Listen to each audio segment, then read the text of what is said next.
Assalamualaikum, salam literasi. Oke, Putu Buku pada kesempatan kali ini ada bersama saya satu buku klasik ini ya. Ini sebenarnya juga sudah lama saya miliki, buku klasik kitab Al-Hikam ya. Al-Hikam karya Imam Ibnu Athillah As-Sakandari ya.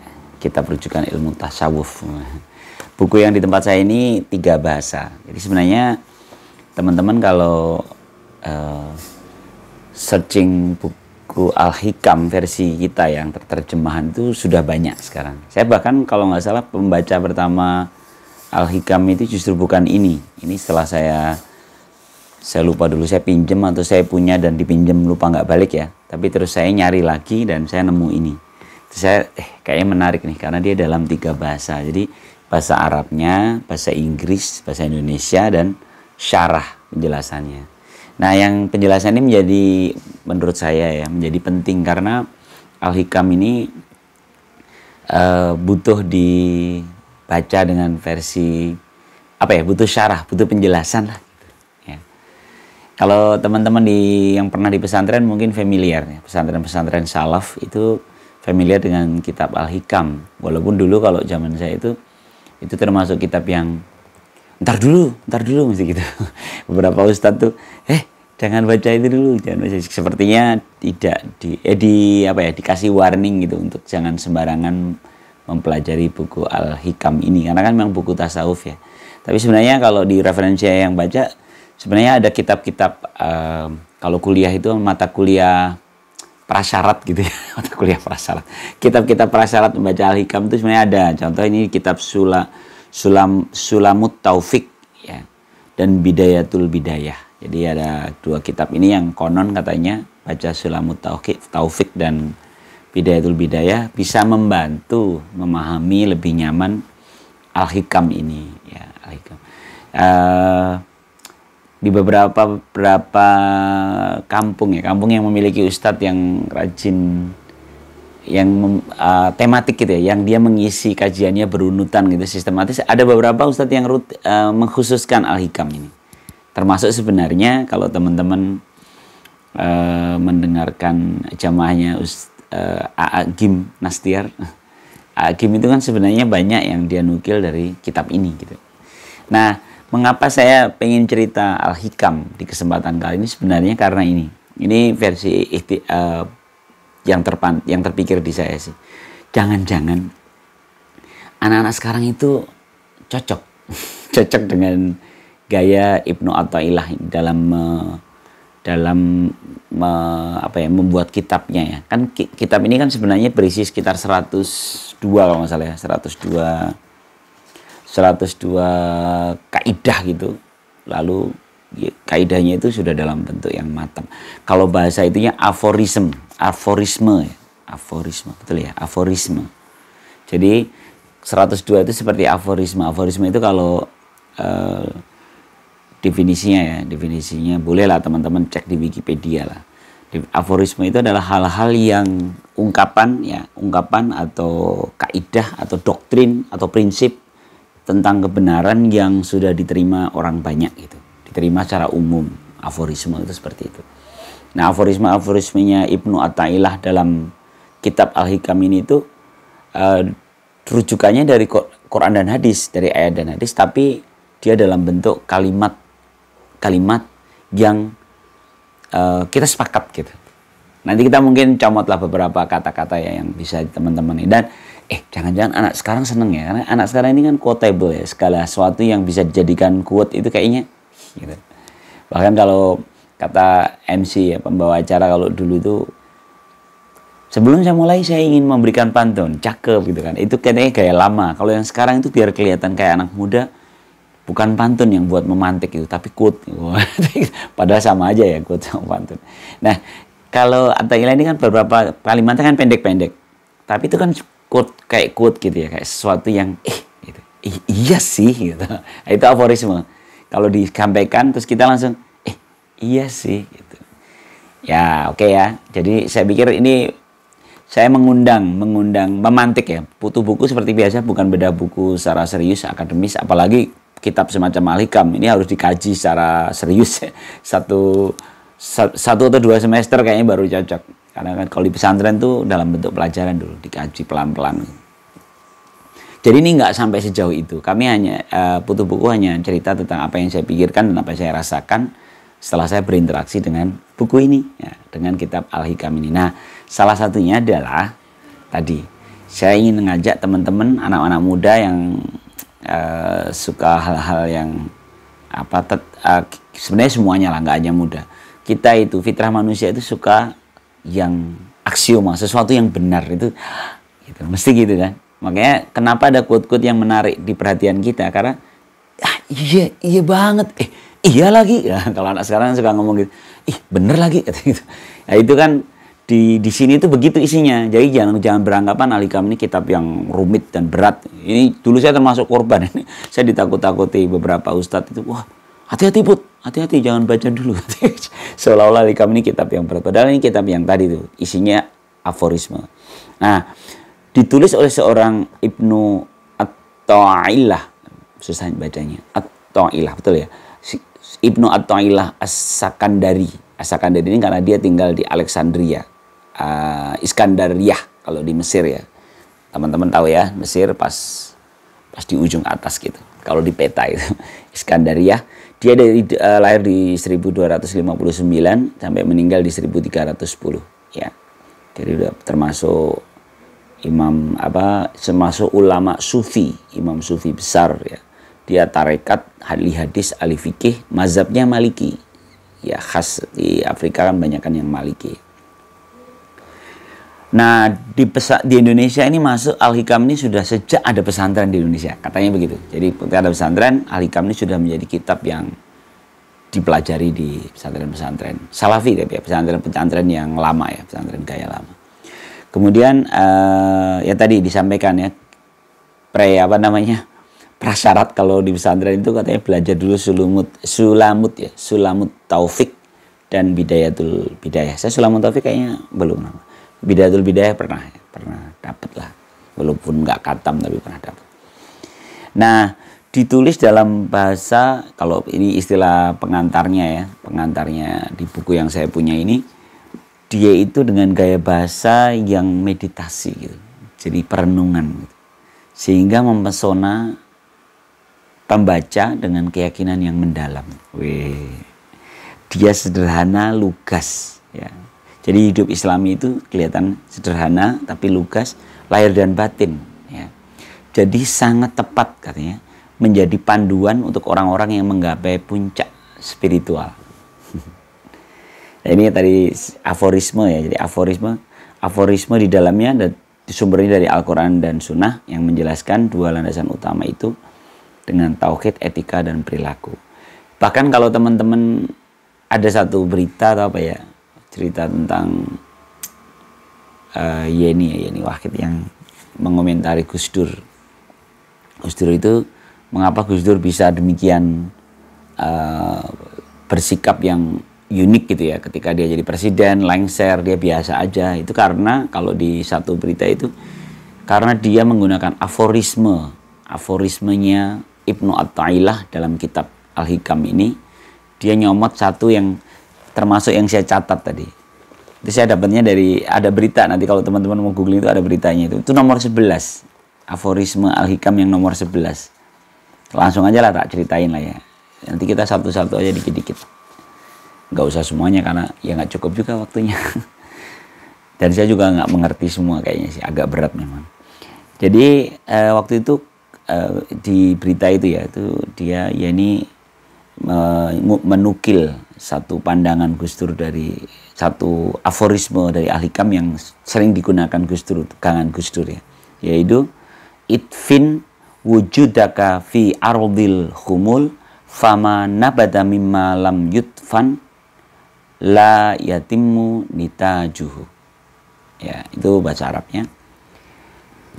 Terjemahannya kuburlah. Itfin itu kuburlah, ya, kuburlah dirimu ya, di tanah kerendahan.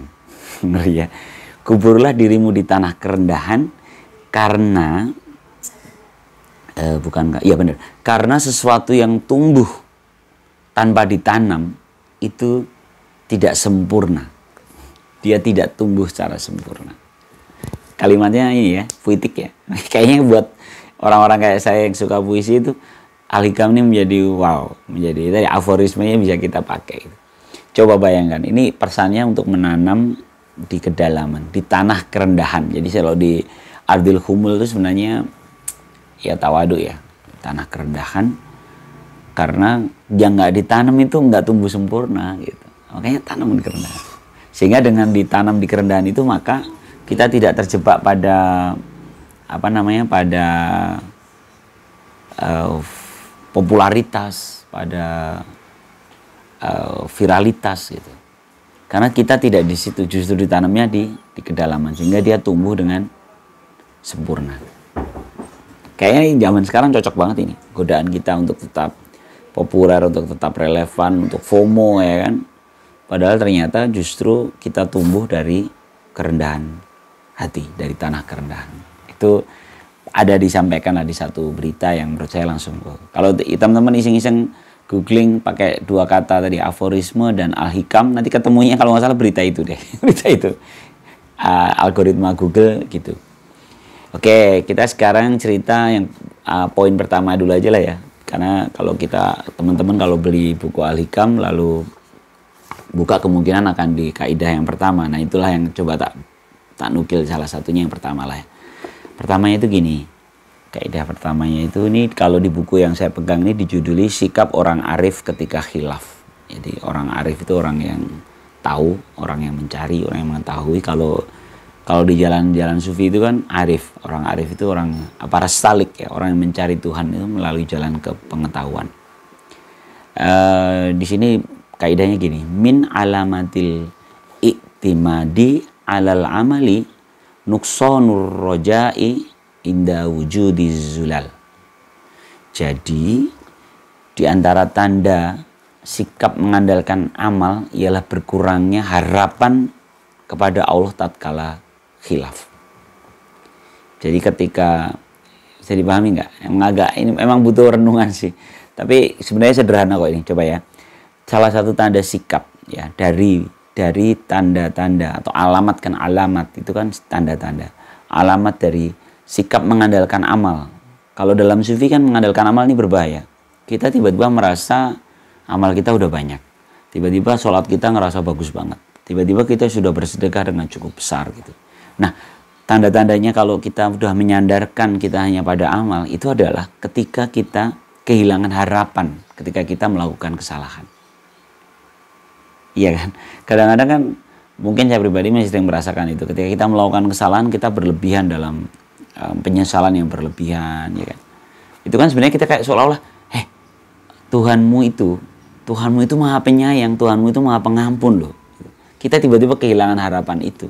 Karena kita bersandar pada amalan. Sehingga kehilangan amalan, seolah-olah amalan kita ini keren banget gitu. Sehingga kalau nggak pakai gitu, berat ini kita. Nggak dapet aku nih, nggak gitu. Memang agak tricky nih ya, godaannya tricky. Nanti, jangan-jangan jadi malas beribadah dong kalau gitu. Nggak gitu juga ya. Ini justru, ini makanya kalau di penjelasannya agak panjang ya. Dia cerita tentang bagaimana mukasyafah ya. Bagaimana hikmah ini ya, hikmah yang tadi itu Ibnu Athaillah ini ingin mendorong para peniti jalan menuju Allah, para salik tadi menuju Allah tadi, agar menghindari ya, sikap bergantung pada selain Allah. Ya, bergantung pada selain Allah termasuk pada ibadah. Ngeri ya. Kan kalau bergantung pada amal ibadah kita ngerasa malah justru kita merasa amal kita udah keren gitu kan. Saya dapat surga nih kalau amal kita. Atau sebaliknya, aku neraka nih, aku masuk neraka nih karena amalan gue dikit banget gitu kan. Itu kan sebenarnya karena bergantung pada amal kan. Padahal seharusnya kita bergantung pada Allah. Oke ya. Menarik ya. Itu baru poin pertama loh, itu hikmah yang pertama. Nah, saya ngambilnya ya lompat-lompat aja lah ya, biar teman-teman minimal nih memantik aja. Saya termasuk sebenarnya ingin menawarkan pada teman-teman yang berbisnis di bidang penerbitan buku. Saya yakin banyak kok yang nerbitin buku Al-Hikam, terjemahan Al-Hikam ini. Silakan aja tag aja, ini kan bagian dari marketingnya Al-Hikam untuk dibaca oleh para milenial. Karena saya ngerasa terlalu, bayangan saya dulu waktu masih nyantri ya, seolah-olah buku ini tuh buku yang berat gitu. Padahal menurut saya ini buku yang bisa dibaca, ya tadi diambil hikmahnya dengan kondisi yang tepat, itu ngena loh. Kalau kita lagi punya masalah, iya tuh, ya tadi bahasa anak sekarang, bener lagi, ya gitu kan, bener lagi gitu. Itu kan pas dalam momentum yang pas. Oke, ini yang sekarang nomor 50. Ini boleh teman-teman nanti kalau mau iseng-iseng dicek, kan PDF-nya juga udah banyak sih di Google. Tapi saya sarankan sih tetap beli bukunya yang ada syarahnya untuk membantu kita ya memahaminya. Yang ke-50, ini judulnya Tanda-tanda Matinya Hati. Ya. Ini masih pakai gaya tadi, min alamati gitu ya. Min alamati mautil kolbi. Ya, jadi salah satu tanda-tanda matinya hati ya. Adamul husni ala ma fataka minal iya betul. Minal muwafaqat wa tarkun nadami ala ma fa'altahu min wujudiz zallat ya. Oke, terjemahannya. Di antara tanda matinya hati adalah tidak adanya perasaan sedih saat ketaatan itu lewat. Jadi saat momentum kita taat itu lewat, kita itu gak sedih lagi, hati-hati. Itu salah satu ciri-ciri matinya hati. Dan juga ketika dia kehilangan penyesalan saat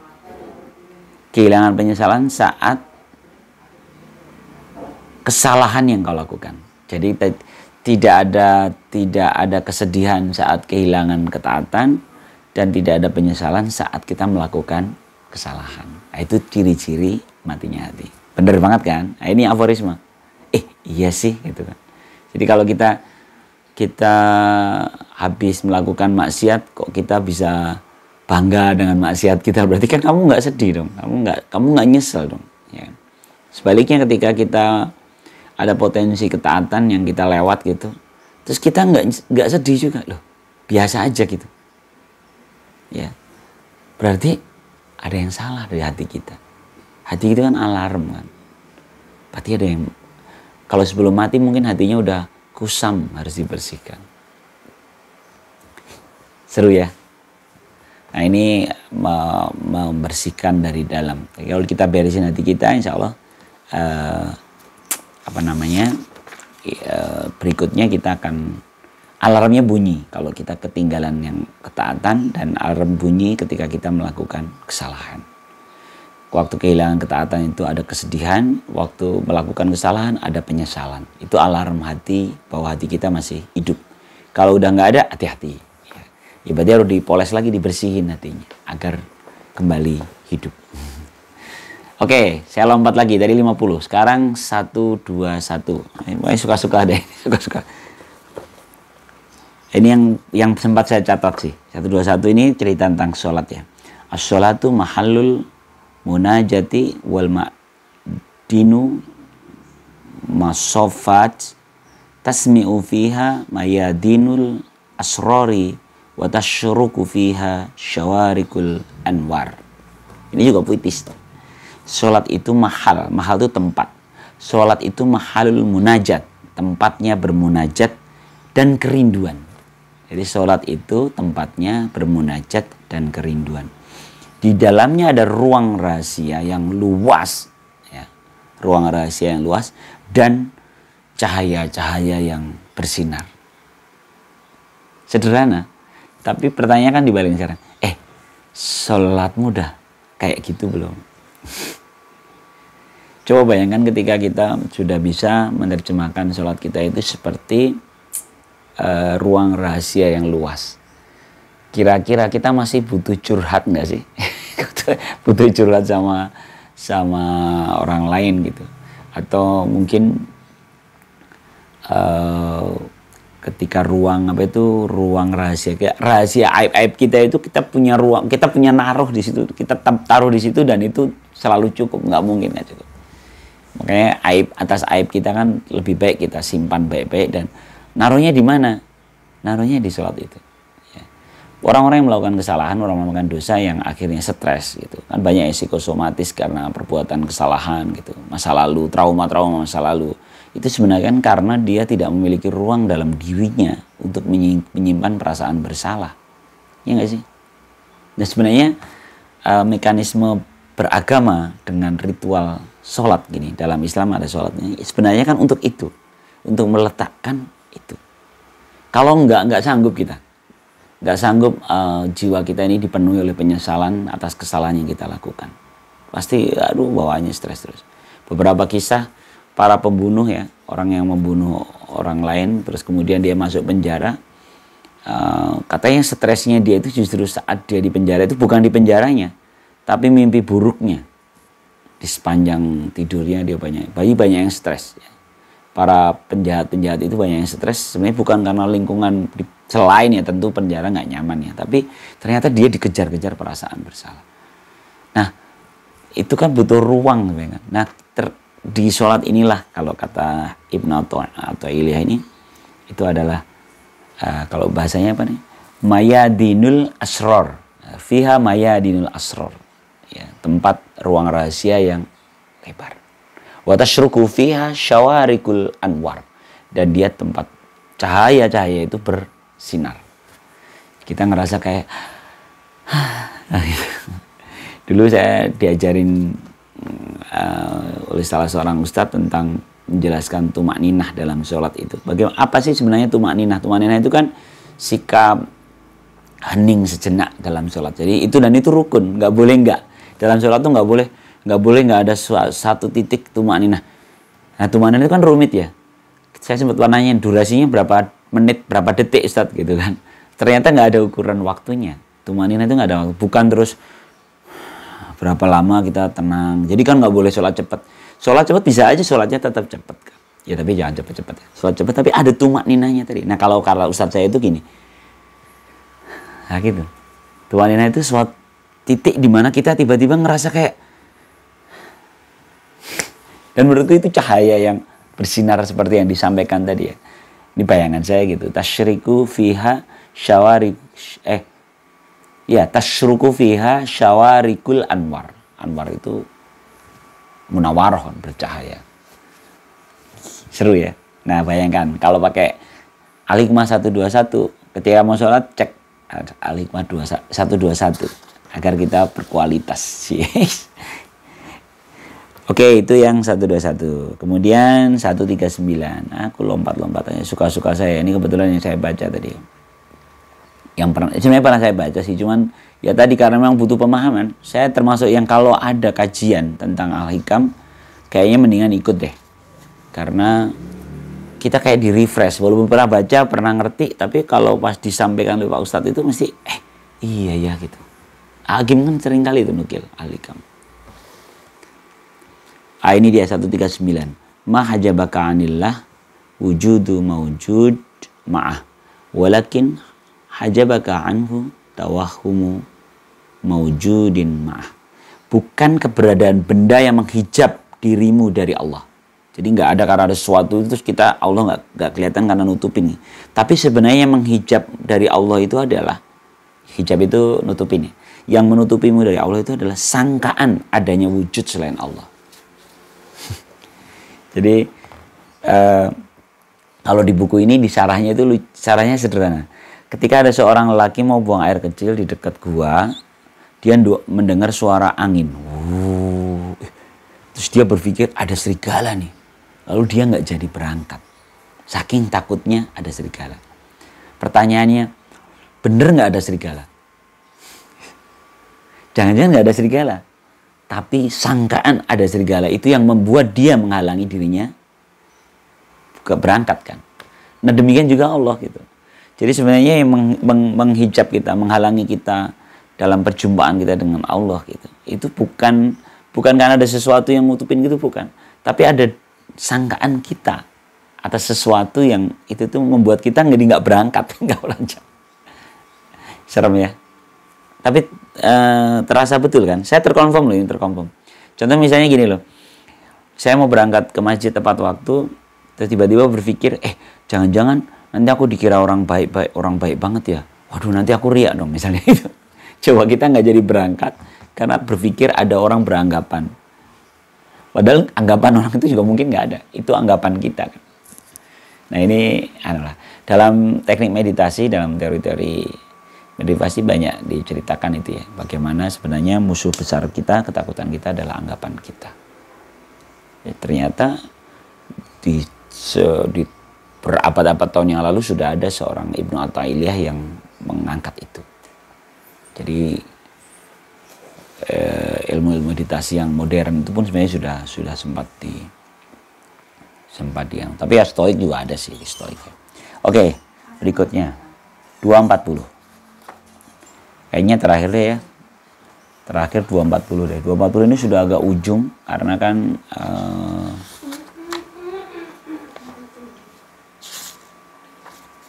240 ini tentang,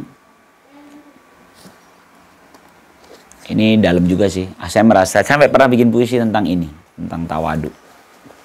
Jadi ini cerita tentang tawadu.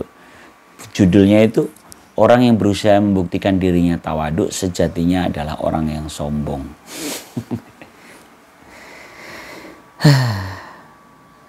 Man asbata li nafsihi tawadu'an fahuwal mutakabbir. Hakkon. Jadi barang siapa yang merasa dirinya tawadu, berarti dia itu sudah sombong. Sombong yang sejati, hakkon gitu. Idz laisa tawaddu'u illa an rif'ah. Karena ya tidak ada tawadu yang bisa muncul dari perasaan mulia.